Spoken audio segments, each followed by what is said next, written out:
Hey everybody, welcome to Wright at the Movies. If you're looking for reviews on movies, you've come to the right place. Today I'm talking about the worst movies of 2016. 2016 was a really hard year, right? I think we can all agree with that. Celebrity deaths and bad movies and bad president elections. Stuff is getting weird, stuff's getting crazy, and movies were kinda good, but kinda bad. I already did a list of the best movies of 2016, which you can watch right here, and now I'm just gonna talk about some of the worst, because there's been some. Again, as I said before, this is my list. It might be different than yours. These are just some of my feelings. This is my personal taste. It's the new year. I'm going to try some things differently. Here's the top 10 list. I hope you enjoy. Coming in at number 10 of the worst movies of 2016 is Suicide Squad.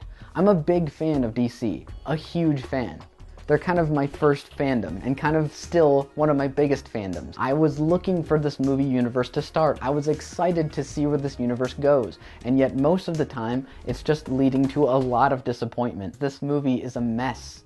It's messy, it's weird, it's random, it's edited like crap, and it's also directed so haphazardly. Margot Robbie has a great performance in it, and Will Smith does his damnedest, but everybody else looks lost and confused, especially Jared Leto, who I'm still rooting for to be the Joker, but in this movie he never finds his stride. There's been rewrites, re-edits, reshoots, and just it's all over the place, and the movie really feels like it's all over the place. Coming in at number 9 is Fantastic Beasts and Where to Find Them. Hold up. I know, you like Harry Potter. That doesn't excuse this movie.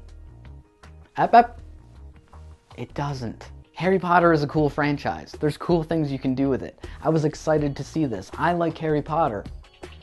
But this movie doesn't have a point. It straight up doesn't have a point, and it never really finds a point. In fact, it tries to find a bunch. It leads up to a bunch. It tries to make points as it goes along, but that's not how movies work. It feels like some weird fandom, fan fiction cross thing of Doctor Who and Pokemon and Harry Potter. It looked like it went on Tumblr for 5 minutes and figured out what everyone was writing fan fiction about, and then made this. Newt Scamander is a really annoying character. There's this whole subplot about teenagers getting so filled with angst that they literally explode, and there's this whole thing about setting up future movies, and it all made me sick. I wanted to watch a quirky wizard chase after some cool animals, and when it's doing that, it's cool. But that's so small in the overall scheme of what this movie and now this franchise is gonna be. And Johnny Depp. You guys cast Johnny Depp.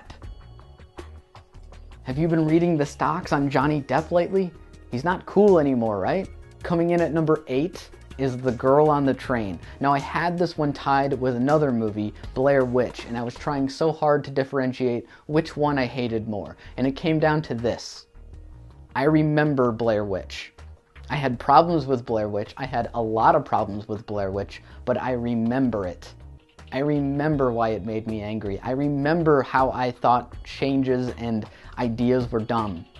Girl on the Train is just bad. Emily Blunt is trying her best, and she actually pulls in a semi-decent performance as this alcoholic who watches this window and watches this house and is obsessed with this perfect family. But it never does anything with it. It feels like a Gone Girl ripoff, except without any of the things that made Gone Girl successful. Coming in at number 7 is Assassin's Creed. My God, Assassin's Creed. You messed it up. We had Warcraft and we had Assassin's Creed, and we were thinking this is it. This is where the new franchise starts. This is where it all begins, is with video game movies, with Warcraft and Assassin's Creed, except for one tiny detail. They both suck. But with Assassin's Creed, I don't even know where to begin. It digs in semi-deep into the mythology, but it also gets it all wrong or backwards or like focuses on the wrong things. Assassin's Creed is a movie mainly about people sitting in rooms, not the Assassin's Creed. Michael Fassbender and Marion Cotillard sit around talking about animuses and history and treasure and stuff like that, and that's kind of what Assassin's Creed is about. That's kind of the story that's in all of the games, but let's be honest here for just a second, okay?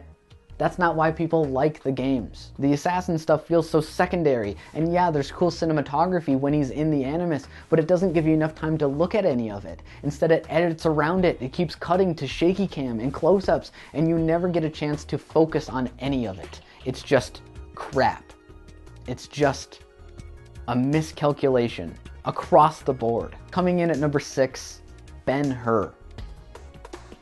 Is anyone surprised that this is on my top 10 bottom list? Top 10 bottom list. Whatever. Ben-Hur was crap. It's a remake of a movie that no one really wanted to see a remake of. It just tries so hard and tries to do whatever it can to hold on to the audience for a little bit longer. It's random, it's confused, and it's just strange. Of course, spoiler alert, at the end of the movie, they just throw it all away for a happy ending, and it literally makes no sense for its own storyline. This movie pissed me off. It's crazy.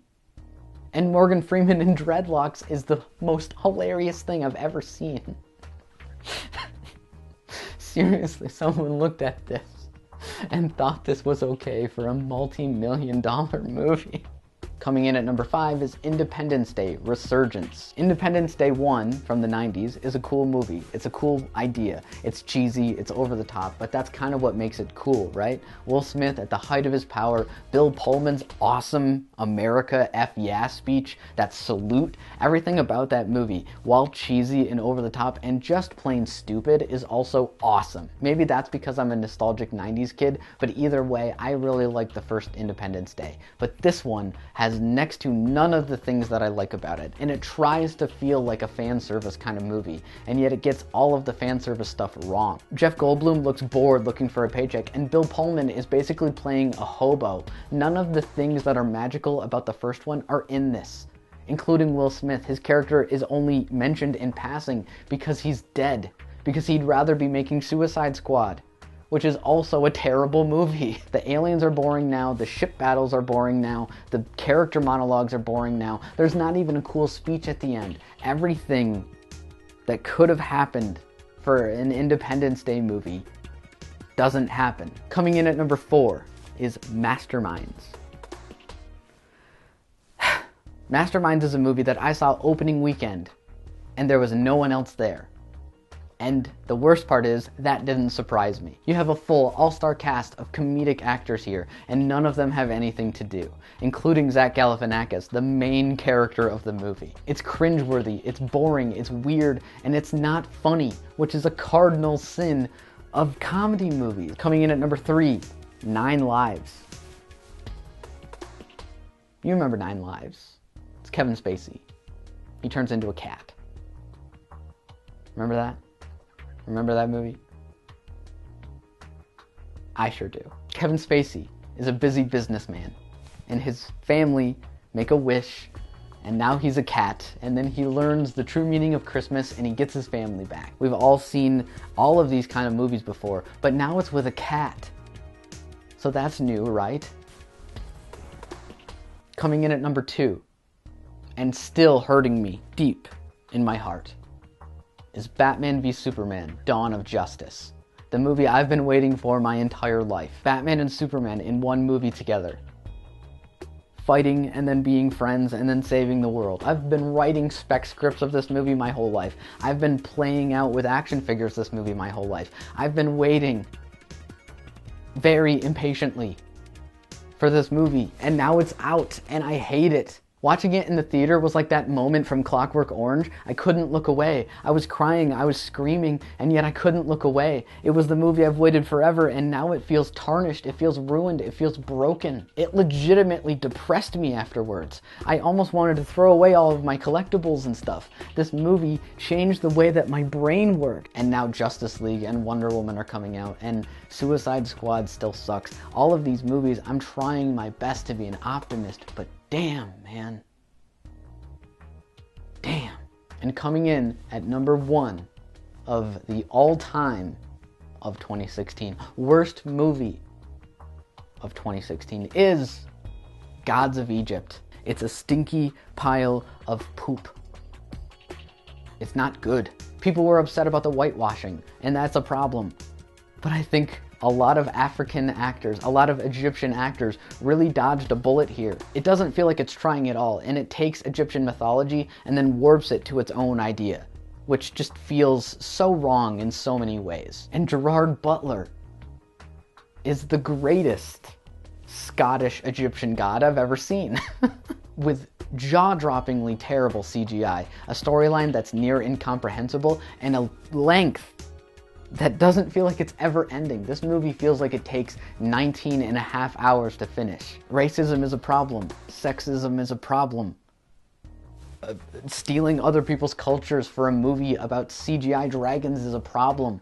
Bad movies are a problem. Gods of Egypt is a bad movie and the worst habit of humanity. Okay, this is just don't. So that was my 2016 worst list. That's what I felt. I don't know about you guys. Go ahead and tell me your own top 10 list down below.